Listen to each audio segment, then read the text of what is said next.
அருட்பெருஞ்சோதி அருட்பெருஞ்சோதி தனிப்பெரும் கருணை அருட்பெருஞ்சோதி எல்லா உயிர்களும் இன்புற்று வாழ்க கொல்லா நெறியே குவலயமெல்லாம் ஓங்குக. திருவருட்பிரகாச வல்ல பெருமான் இந்த மனித குலத்திற்கு வகுத்தளித்த சுத்த சன்மார்க்க நெறியினை தமது சொற்பொழிவுகளின் மூலமாகவும் நூல் வடிவிலும் ஆக்கி தந்தவர்தான் திண்டுக்கல் சுவாமி சரவணானந்தா அவர்கள் தயவு வாழ்வு தயா விளக்க மாலையில் அமைந்துள்ள இந்த தயவு வாழ்வு என்ற அற்புதமான ஒரு பதிகத்திற்கு விளக்க உரையாக சொற்பொழிவாற்றியுள்ளார்கள்.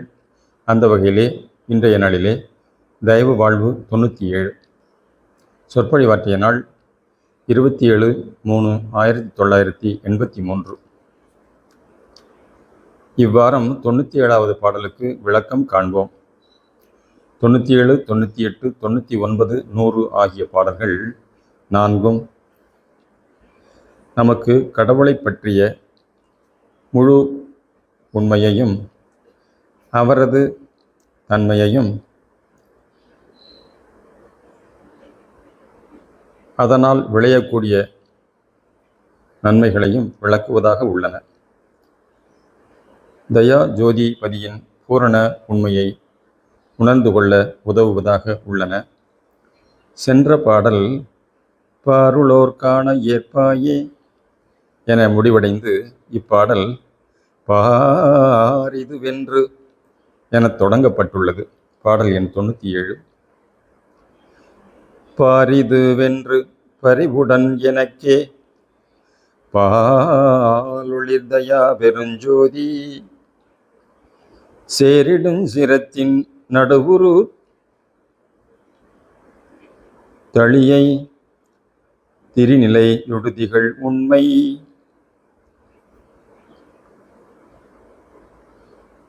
பாரி நிற்றெளிந்து பரதயா விசார பண்பினார் கூடி நின்றோங்க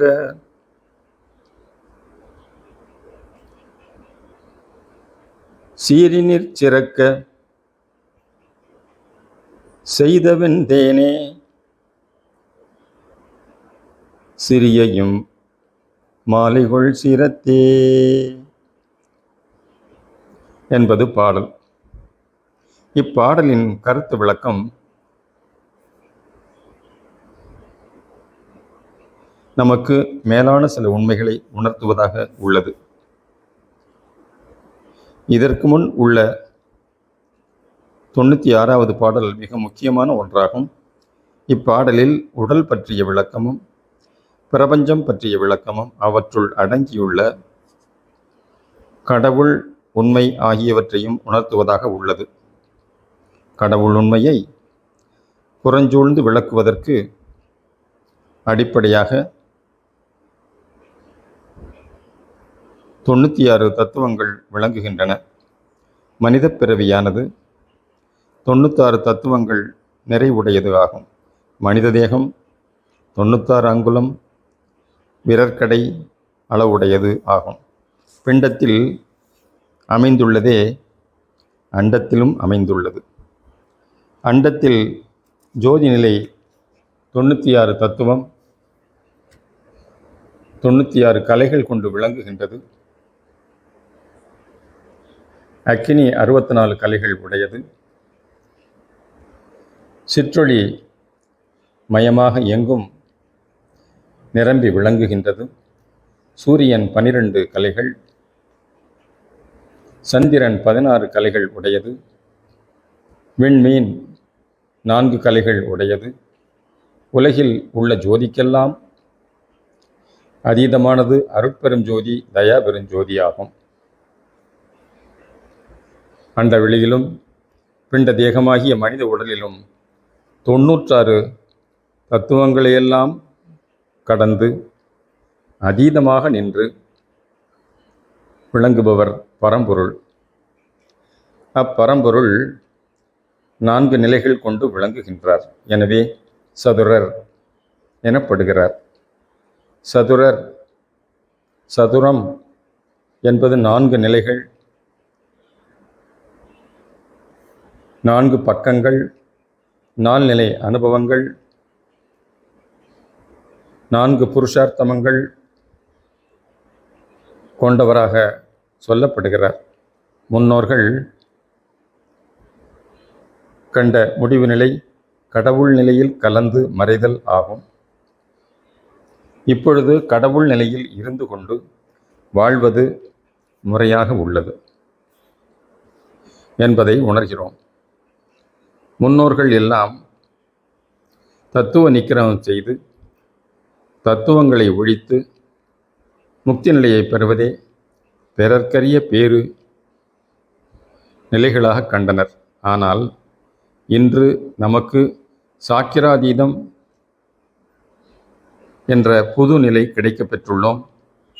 சாக்கிரம் என்பது விழிப்பு நிலை, அடுத்தது கனவு நிலை, அடுத்தது சுழுத்தி நிலையாகும். சுழுத்தி நிலை ஆழ்ந்த தூக்க நிலையாகும். சாதாரண மக்கள் அனைவரும் சாக்கிரம், சொப்பனம், சுழுத்தி என்னும் இம்மூன்று நிலை அனுபவங்களிலேயே பிழைத்து வருகின்றனர். அடுத்தது துரிய நிலையாகும். இது பழக்கத்தாலும் முயற்சியாலும் பயிற்சியாலும் வருவது. இந்நிலையில் உணர்வு கெடாமல் இருக்க முடியும். இதற்கும் அடுத்த நிலை துரியாதீதம் ஆகும். முன்னோர்கள் இத்துரியாதீத நிலையில் கடவுள் நிலையில் ஐக்கியமாகி கலந்து மறைந்து போயினர். இதனால் அவர்கள் பெற்ற இன்ப அனுபவத்தை உணர முடியாது. உடல், உயிர், உணர்வு ஆகியவற்றை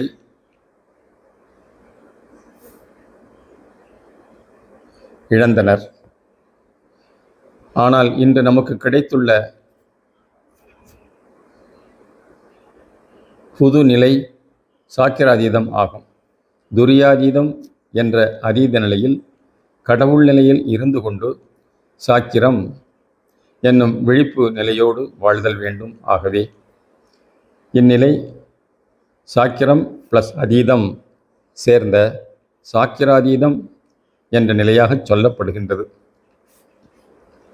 96 கடந்த 4 செய்யுள்கள் சதுரர் ஆகிய மெய்ப்பொருளின் பரம்பொருளின் உண்மையை முழுவதும் உணர்த்துவதாக உள்ளது.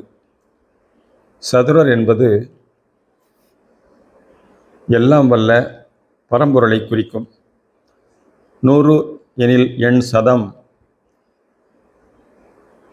100 என்ற எண் சதம் என்ற சொல்லால் குறிக்கப்படும். சதம் என்றால் நிறைந்து விளங்குவது,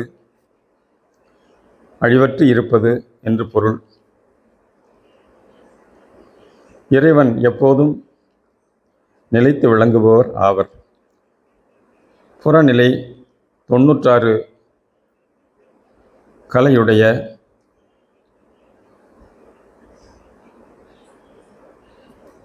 ஜோதிமயமாகவும் அதுவே 96 தத்துவம் கொண்ட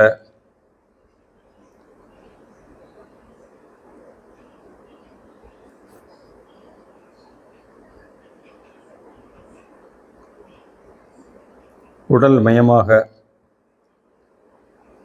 விளங்குகின்றது.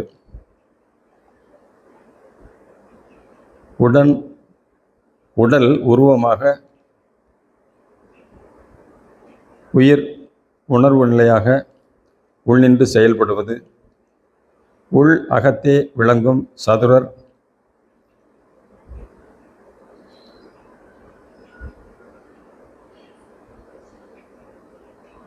உண்மையை இந்நான்கு செய்யுள்களும் விளக்குகின்றன. இறைவன் இம்மனித தேகத்தில் தீண்டாத வெளியில், தத்துவாதீத வெளியில் விளங்குகின்றார். எல்லா தத்துவங்களுக்கும் எல்லா கலைகளும் அவரது திருவடிக்கு கீழே விளங்குபவனமாகும். கடவுள் இயல் உண்மை அறிவின்ப வடிவமாக, சத்து சித்து ஆனந்த மயமாக, தயாபெரும் ஜோதியாக, பிரபஞ்ச வெளி முற்றும் நிறைந்து விளங்குபவர். தயாபெருஞ்சோதி மயமாக ஆதியிலிருந்தே உள்ளது.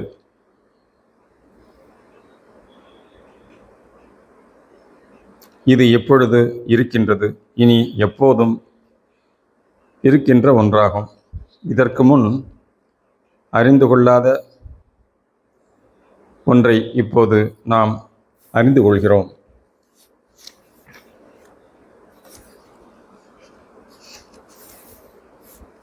மனிதனுக்கு இவன் படைக்கப்படும் முன்னால் யார் இதனை அறிய முடியும்? மற்ற ஜீவராசிகளால் இதனை அறிய முடியாது. மனிதனுக்குத்தான் புலன் உணர்வை கடந்த மெய்யறிவு உண்டு. இந்த மெய்யறிவின் துணை கொண்டு முன் சன்மார்க்க நெறியால் மனிதன் தத்துவாதீத மெய்ப்பொருளை கண்டு தேகம் கழன்று கடவுள் நிலையில் கலந்து மறைந்தான். இப்போது இம்முடிவு தவறானது. இறைவன் நித்தியமானவர், அனாதி நித்தியமானவர். மனிதன் அவரோடு கலவாமல் கலந்து வாழ வேண்டும். அதற்காகவே இறைவன் மனிதனில் வெளிப்பட்டு விளங்குகிறார். அகண்ட வெளியில் அருட்பெருஞ்சோதி மயமாக விளங்கும் பரம்பொருள் தனிப்பெரும் தயவாக சிற நடுத்தலத்தே வெளிப்பட்டு விளங்குகின்றார். எங்கும் நிறை எல்லாம் வல்ல பரம்பொருள் நமது தேகத்தில் தீண்டாத வெளியில் தயவு வண்ணமாக எழுந்தருளி உயிர், உணர்வு, உடல், உலகம் எல்லாம் ஆக விரிந்து விளங்குகின்றது. இவ்வாறு விளங்கும் பரம்பொருளை அடைவதற்கு தேக நிலையிலிருந்து அடைய முயல்வது தவறு. நாம் அவர்மயமாக இருக்கும் உண்மையை அறியாது அவரை சென்று அடைய எண்ணுவதே தவறாகும். நாம் அவர் மயமாக இருக்கிறோம். இவ்வுண்மையை அவர் அருளாலேயே இன்று உணர்கிறோம். நாம் இறைவனோடு கலவாமற் கலந்து உள்ளோம். எனவே நாம் புறத்தே இருந்து சென்று அவரை அடைய வேண்டுவதில்லை. சத்விசாரத்தால் உண்மையை உணர்ந்து அகநிலை நின்று வாழ வேண்டும். கடவுளும் நாமும் உள் ஒளியாக உள்ளோம். இவ்வுண்மையை தயவு என்ற ஒப்பற்ற சொல்லால் உணரலாம். அகண்ட பிரபஞ்ச வெளிமுற்றும் நிறை இறை வடிவம் த ஆகவும் அதன் அம்ச ஆன்ம வடிவம் ய ஆகவும் விளங்க நாம் அகநிலையில் கடவுளோடு இரண்டற்ற நிலையில் தய என விளங்குகின்றோம். நமது உண்மை தயா வடிவமாக உள்வொளி நிலையாக உள்ளது. அங்கிருந்து வருவதே உயிர், உணர்வு, உடல், எண்ணம் ஆகும். அங்கிருந்து வருவதே உயிர், உணர்வு, உடல் எல்லாம் ஆகும். அந்நிலை நின்று உயிர், உணர்வு, உடல் எல்லாம் தயவு பெருக பெருக வாழ்வதே தயா இன்ப வாழ்வு, தயா நிறை வாழ்வு ஆகும். இந்த தயா நிறை வாழ்வு பெறுவதற்கே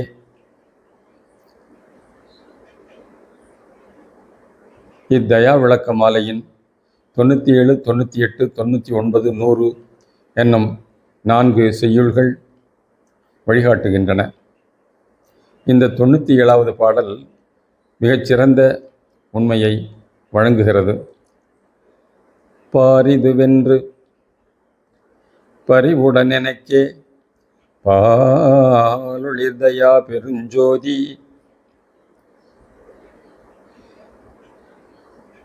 சேரிடுஞ்சிரத்தின் நடுவுறு தளியை திருநிலையொடு திகழ் உண்மை என்னும் வரிகளில் பாரிது என்று இதனை பார் பார் என்று காட்டி அருளுகிறார், சுட்டி காட்டுகிறார். கட்ட முடியாத ஒன்றை சுட்டி காட்டுகிறார். சுட்ட முடியாத ஒன்றை சுட்டி காட்டுகிறார். அகநிலையில் நாம் அதைத்தான் பார்க்கிறோம். வள்ளல் பெருமானும் இப்போது, இங்கு என்று பல பாடல்களில் சுட்டி காட்டுகின்றார். போற்றி உரைக்கின்றேன் பொய்யென்றிகழாதீர், நாற்றிசைக்கண் வாழும் நமரங்காள், ஆற்றலருள் அப்பன் வருகின்றான், அருள் விளையாட்டாடுதன் என் ரிப்புவியில் இத்தருணம் இங்கு திருவருட்பா என்று சொல்லுகிறார். எங்கிருந்து சொல்லுகிறார்?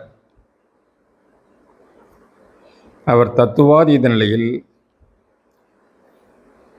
அருட்பிரகராசராக இருந்து கொண்டு நம்மை அழைக்கின்றார். தேவாரம் அருளிய திருஞான சம்பந்தர் இறைவனை, அம்மையப்பனை இதோ இதோ என்ற தோடுடைய செவியன் என்னும் பாடலில் சுட்டிக்காட்டுகிறார்.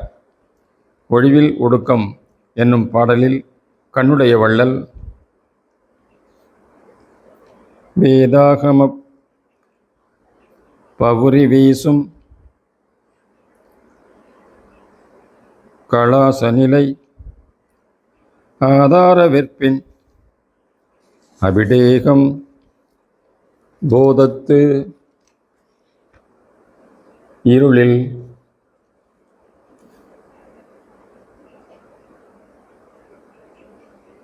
எழுபாது எனது ஒழிவில் இன்பக் கருணை ஒழிவான் எடுத்த கை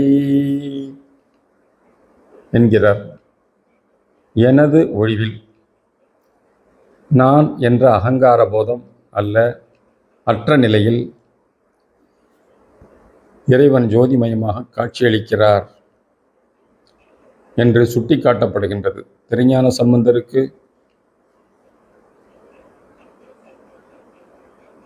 உமையம்மையாக தரிசனம் அளித்து அமுதப்பால் வழங்கி அருள் பாலித்ததும் இறைவனின் அருட்செயலே.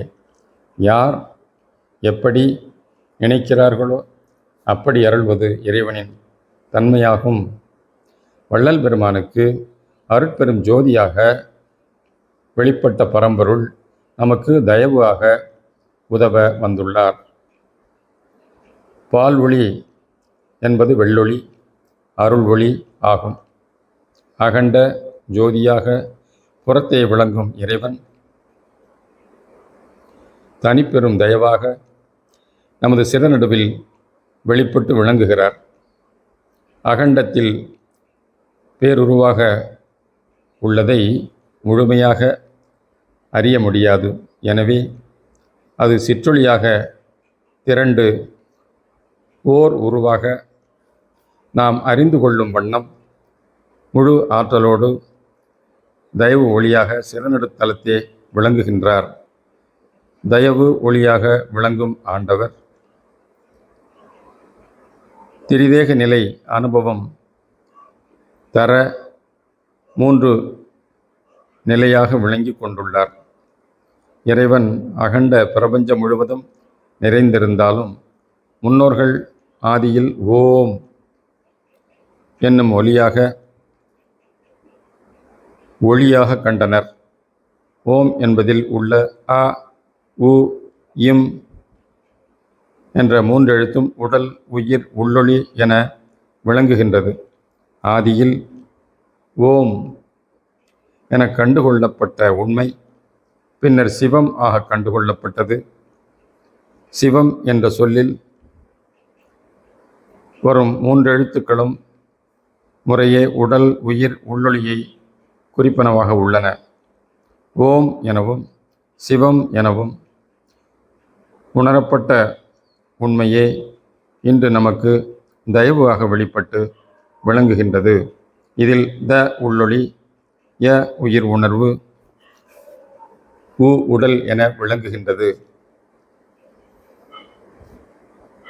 இதில் மேலிருந்து நாம் பார்க்கிறோம். இம்மூன்றும் கூடின நிலையே ஜோதியின் அம்சமாக விளங்குகின்றது. ஜோதியின் திருநிலை உண்மையை ஓம் எனவும் சிவம் எனவும் தயவு எனவும் சொல்லலாம். சாகாத்தலை, வேகாக்கணல், போகா புனல், வேகாக்கால், சாகாத்தலை, வேகாக்கால், போகா புனல் என அனுபவப்பட மெய்யறிவு, உயிர் உணர்வு, உடல் எல்லாமாகி விளங்குகின்றது. இத்திருநிலை அனுபவமே முச்சந்தி, முப்பால் எனவும் சூரிய, சந்திர, அக்னி, ஜோதி நிலைகளாகவும் விளங்கி கொண்டுள்ளது. முன்னோர்கள் கடவுட்காட்சியை அகத்தில் கண்டுகொண்டவர்கள்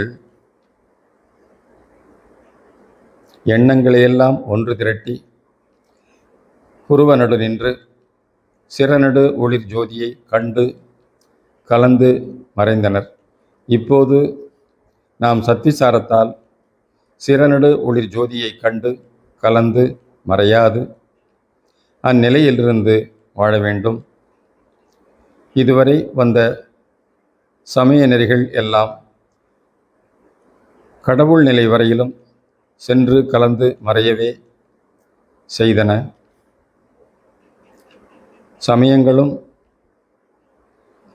சமயங்களை கண்டவர்களும் மறைந்தே போயினர். ஆனால் இன்று நாம் கடவுளோடு பிரிவற்ற நிலையில் இருப்பதை உணர்ந்து கொண்டுள்ளோம். கடவுள் சத்து சித்து ஆனந்த நிலையில் விளங்குபவர். அவரோடு பிரிவற்று இருக்கும் நாமும் சத்து சித்து ஆனந்த நிலையில் வாழ வேண்டும். அதன் காரணமாகவே மனிதன் பக்குவப்படுத்தப்படுகின்றான். வள்ளல் மார்க்கம் புறநிலையில் உண்மையை கண்டுகொள்ளவும் அகநிலையிலிருந்து வாழ்வதற்கு அருட்பாவும் உதவுகின்றது. மற்ற நெறிகளைப் போன்று கலந்து மறைவது முடிவு அல்ல. சுத்த சன்மார்க்கம் அகமிருந்து அனகமாக விரிந்து வாழ வழிகாட்டுகிறது. அதுவே இன்று தயவு ஆக நமக்கு கிடைத்துள்ளது. தயவே கடவுள் உண்மையாகவும் நமது உண்மையாகவும் விளங்குகின்றது. தயவே நமது உடல், உயிர், வாழ்வு எல்லாமாய் விளங்க சிந்தனையும் சொல்லும் செயலும் வாழ்வும் தயவுமயமாக விளங்கவும் தயா பெருஞ்சோதியின் உண்மையை கண்டு உணரவும் இப்பொழுது நமக்கு தயா விளக்க மாலை கிடைத்துள்ளது. பாரினிற்றெளிந்து பரதயா விசார பண்பினார் கூடி நின்றோங்க என்பதில் பாரினிற் தெளிந்து என்று சொல்லப்படுகின்றது. கடவுள் உண்மையை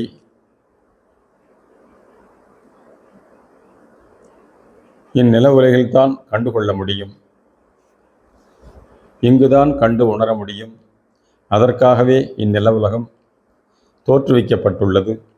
இவ்வுலகில் வாழ்கின்ற மக்கள் தற்போது 1983 சுமார் 450 கோடி என கணக்கிடப்பட்டுள்ளது.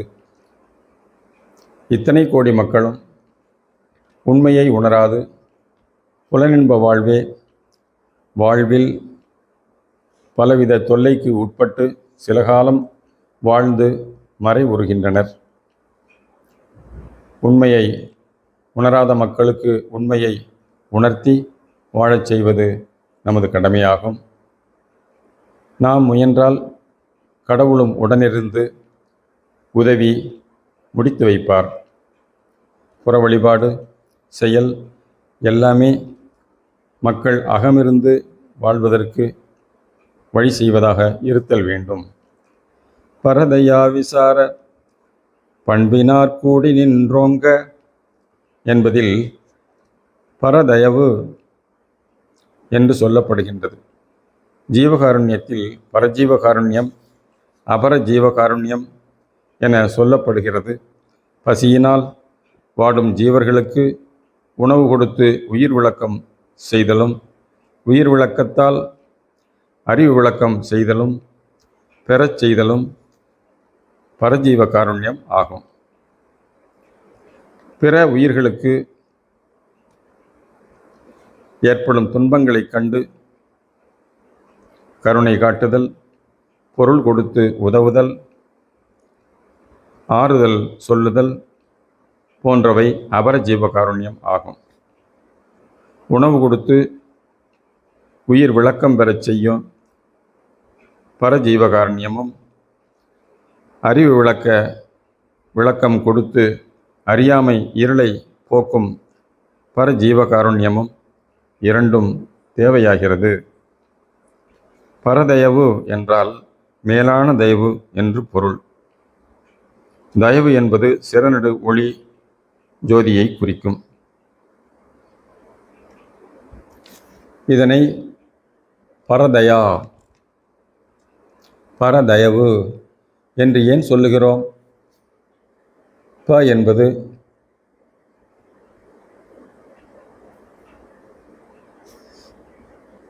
பகர வடிவ தலத்தையும்,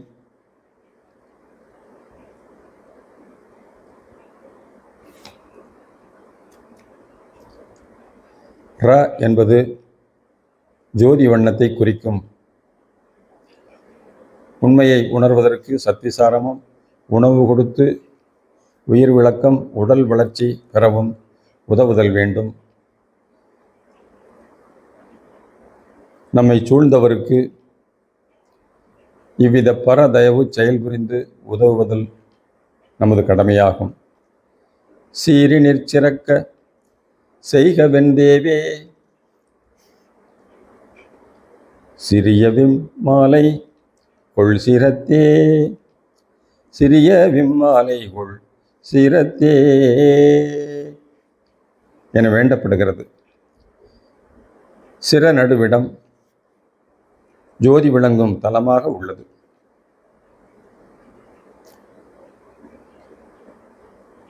தலையில் அணியும் மாலை தாமம் என சொல்லப்படும்.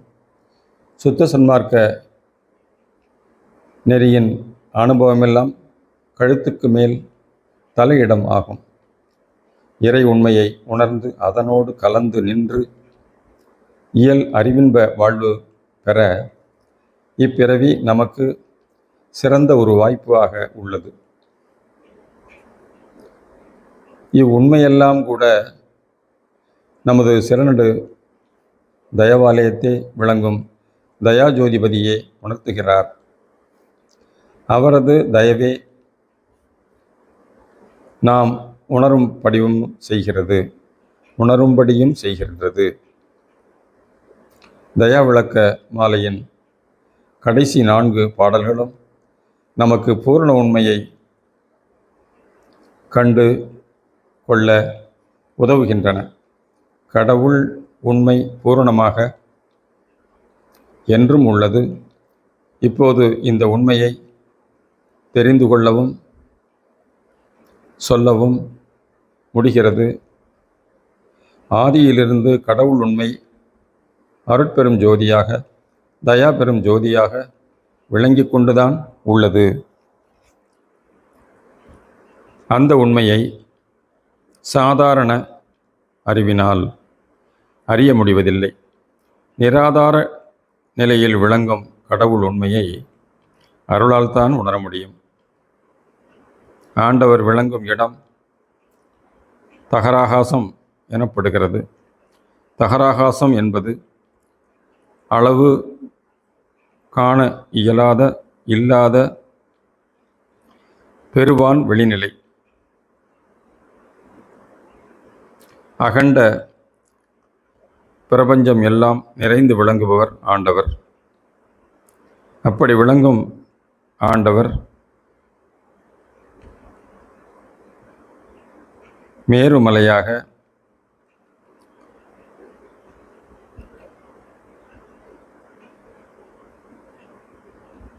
பொன்மய மலையாக சிதைக்க முடியாததாக, அழிவற்றதாக, நிலையான தன்மை உடையவராக அகத்தில்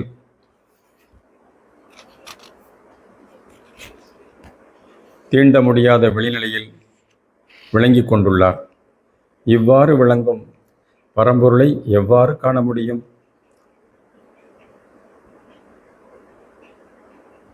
தகர வண்ண 1000 இதழ் தாமரை நடுவே திகழ் தயவு ஒளி நிலை ஒளியிலிருந்துதான் உணர முடியும்.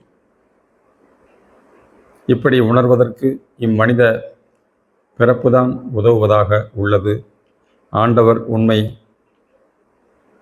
வெளிப்பட வேண்டிய இம்மனித பிறப்பு வழங்கப்பட்டுள்ளது. ஏகமானவராக, நிலையான தன்மையுடையவராக, சிதைக்க முடியாதவராக விளங்கும் இறைவன் அணுதோறும் உள் நின்று விளங்குகின்றார். ஒரு அணுவை சூழ புறத்தே ஐஞ்சக்தி செயல்களால் பூதப்பொருள் வடிவங்களும் சடத்துவ பிறப்புகளும் தோன்றி அழிந்து பின் ஆன்ம அணுத்துவ நிலையை சூழ பொருட்சக்தியாக மனித உடல் வடிவை கிரியாசக்தியாகிய உயிர் உணர்வு நிலையும், ஞானசக்தியாய் மன அறிவும், யோக சக்தியால் மெய்ஞான விளைவும் ஏற்பட்டு விளங்குகிறது. இதன் பயனாக மனிதன் அட்டமா சக்தி சித்திகளெல்லாம் பெற்றாலும் அருட்சக்தியால் கடவுள் உண்மையை ஏகதேசமாக உணர்ந்து அதிலேயே ஒடுங்கி போகவே முடிந்தது. மனிதனில் ஆண்டவர் தலைநடு இடத்தே மேருமலை சிகரத்தே தனிப்பெரும் தயவாக வெளிப்பட்டு விளங்குகின்றார். ஆண் பெண் யாரானாலும் அவர்களின் அகநிலையில் ஆண் கூறாகவும் புற உடல் பெண் கூறாகவும் விளங்குகின்றது. நமது மேருவாம் முதுகெலும்பு தொடரின் மேல் பகுதி சிகரமாக விளங்க அத்தனை நடுவிடத்தே தயாபெருஞ்சோதி ஆண்டவர் வீற்றிருக்க தனது தனிப்பெரும் தயவு ஆட்சியை நடத்தி வருகிறார். அவரது கருணை ஆட்சியை வள்ளல் பெருமான் மேருமலை உச்சியில் விளங்கு கம்ப நீட்சி மேவுமதன் மேலுலகில் வீருமரசாட்சி சேருமதிர் கண்டபல காட்சிகள் கண்காட்சி செப்பலரிதாம் இதற்கென் அப்பனருள் சாட்சி என போற்றுகிறார். வள்ளல் உள்ளத்தில் அருட்பெரும் ஜோதியாக வெளிப்பட்டது இன்று நம்மில் தயவாக சிறநடுவில் வெளிப்பட்டு விளங்குகின்றது. நாம் அந்த சிகர நிலை இருந்து தயவு வாழ்தல் வேண்டும். பற்றற்ற நிலையிலிருந்து தயவு உணர்வு மயமாக வாழ்தல் வேண்டும். நமக்கு உள்ளும் புறமும் கடவுள் நிலையும் உடல் நிலையும் விளங்க நாம் நடுவாக விளங்கும் தன்மையை தயவு என்பதால் உணர முடிகிறது. தயவு என்பதில் உள்விளங்கும் கடவுள் நிலை, ஆன்மநிலை, புறத்தேகாதி பிரபஞ்சமாய் விளங்கும் கடவுள் நிலை ஆகும். என்பதில் உள்ள அகரம் 8 என்ற எண்ணையும், என்பதில் உள்ள உகரம் 2 என்ற எண்ணையும் குறிக்க 8ம் 2ம் சேர்ந்து 10 ஆக யகர ஆன்மாவாக நடுவுற்று விளங்குகின்றோம். கடவுள் நாம், உலகம், என தயவாக உள் ஒளிநிலை, யகர ஆன்மநிலை, புறஜோதி நிலை என விளங்குகின்றோம். புறநிலை பற்றை விடுத்து உண்மை உணர்வோடு தயவு புரியும் போதுதான் பூரண இன்பம் பெற முடிகிறது. பல பிறவிகள், பல தொல்லைகள் தொடர்ந்து வருவதற்கு காரணம் தேகப்பற்றுதான். நாம் தேகப்பற்று தவிர்த்து கடவுட்பற்றுடன் வாழ வேண்டும் என்பதே என்ற எழுத்தால் உணர்கிறோம். யகர ஆன்மஸ்வரூப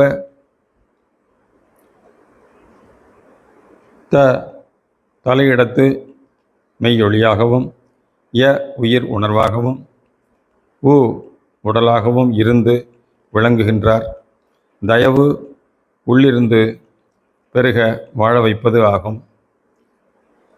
உள்ளிருந்து பெருகி வாழ வைப்பது ஆகும்.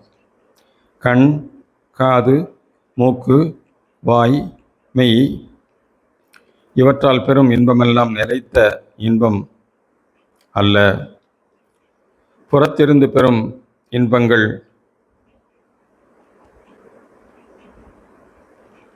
நிலைக்கவில்லை, நிலைப்பதும் இல்லை. அகத்திருந்து வரும் இன்பம் தயவுமயமானது. அக இன்பம் பெருக பெருக புலன் அவா நாட்டம் குறைகிறது. அது இது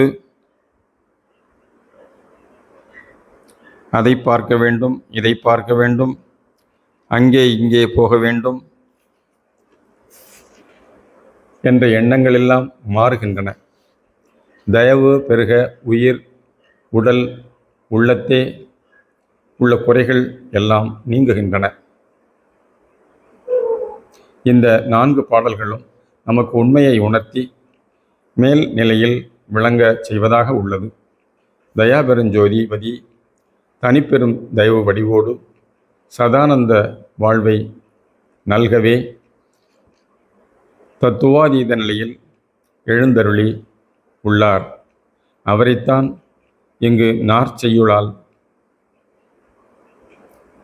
சத்து சித்து ஆனந்த சதாநிலை விளக்கும் வண்ணம் சதமாம் வாழ்வில் சார்ந்து கொள்ள உள்ளோம். இந்த 97வது செய்யுள்